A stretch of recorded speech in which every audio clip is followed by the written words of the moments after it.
Shalom, shalom, shalom. Bienvenue à notre émission Asubuhi na Yesu.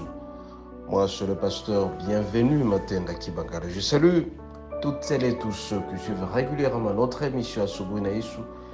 Vous avez de très bonnes conditions d'écoute. Asubuhi na Yesu qui signifie dans l'une de nos quatre langues nationales, le matin avec Jésus. Bien-aimés, ce matin, notre thème s'intitule Les leçons pour la vie. Les leçons pour la vie. Et si donc, bien aimé, pour illustrer cela, nous allons utiliser deux passages bibliques. D'abord, Ecclésiaste 12. Ecclésiaste 12, du 15e au 16e verset. Ecclésiaste 12, 15e au 16e verset, nous lisons au nom de Jésus. Écoutons donc la fin du discours. Crains Dieu et observe ses commandements. C'est là ce que doit faire toute âme. Car Dieu amènera toute œuvre en jugement au sujet de tout ce qui est caché, soit bien, soit mal. Et nous prenons le deuxième verset, bien-aimé, Proverbe 1, du deuxième au 6e verset. Nous lisons au nom de Jésus. Pour connaître la sagesse et l'instruction, pour comprendre les paroles de l'intelligence, pour recevoir des leçons de bon sens, de justice, d'équité et de droiture, pour donner aux simples du discernement, aux jeunes hommes de la connaissance et de la réflexion, que le sage écoute, il augmentera sa sagesse. Et celui qui est intelligent acquérera de l'habileté pour saisir l'essence d'un proverbe, d'une énigme, de paroles des sages et de leurs sentences. Bien-aimés, nous devons savoir que notre vie est toujours composée de certaines leçons que nous tirons. Et quand on parle de leçons, bien-aimés, on parle d'une source de connaissances, une source de savoir. Et donc nous avons deux pôles. D'une part, il y a un émetteur de connaissances, et de l'autre part, nous avons un récepteur de connaissances. Les récepteurs, c'est ça, c'est nous qui sommes des récepteurs de connaissances. Et quand on parle de leçons, bien-aimés, on parle de certains enseignements, des enseignements de qualité qu'on a reçus de quelque part. Et donc nous devons savoir, bien-aimés, que dans la vie, il y a certaines leçons que nous attirons. La vie, bien-aimés, c'est une école. Une école là où il n'y a pas de banc, une école dans laquelle il n'y a pas de tableau, il n'y a pas de minerval à payer, mais tout simplement nous attirons certaines leçons. La vie, c'est une grande école. Chaque fois, bien-aimés, que vous traversez certaines périodes de votre vie, vous devez savoir que vous apprenez. Et donc, à travers la vie, bien-aimés, il y a certaines leçons que nous tirons.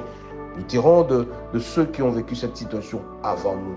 Cette leçon, nous sommes appelés à pratiquer. Combien de fois, bien-aimés, nous avons constaté certaines personnes qui ont été ivres et qui ont fini très mal et qui sont morts, mais nous ne savons pas tirer des leçons de cela.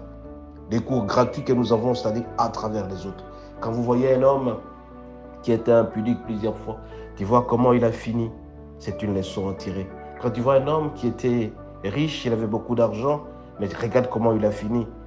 Il n'a pas su gérer sa gloire. Quand tu vois les alcooliques, tout ce qu'ils font, bien-aimés, tu vas constater avec moi que ce sont des leçons à tirer dans la vie. Raison pour laquelle, ici, l'Ecclésiaste nous dit qu'il a des leçons à tirer.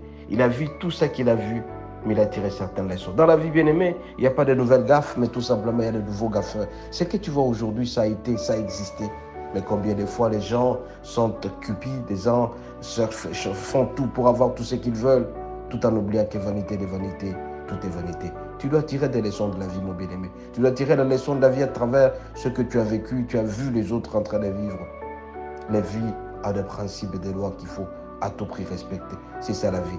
Comprendre la vie très tôt, bien-aimé, c'est une très bonne chose pour toi. Si tu comprends bien et vite et tôt, tu passeras un très bon séjour sur la terre. Ces deux passages, bien-aimés, constituent une réflexion. Un homme qui a été grand, un homme qui a conclu qu'il faut craindre tout simplement Dieu. Quand tu crains Dieu, mon bien-aimé, ta vie sera heureuse. Tu dois savoir, mon bien-aimé, quand l'homme vient dans la vie, il a ce qu'on appelle l'ignorance des principes des lois de la vie. Il y a certains principes qu'il faut respecter à tout prix et il faut les connaître. Ces principes, tu les verras à travers les autres. Les autres qui n'ont pas respecté certains principes, ils ont fini très très mal. Le temps est trop précieux, mon bien-aimé. Le temps peut être très court et très long, mais très souvent il est très court. Et si jamais on ne sait pas tirer des leçons à travers les autres, on finira très mal. Ici, à travers le proverbe, on nous apprend une certaine sagesse que nous sommes appelés à acquérir à tout moment.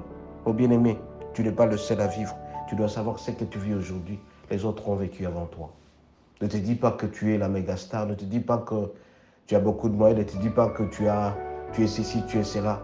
Mais si tu t'es pavanes, mon bien-aimé, tu finiras très très mal. Alors je te demanderai tout simplement de tirer certaines leçons de ce que les autres ont vécu. De tirer certaines leçons de ce que les autres t'ont dit.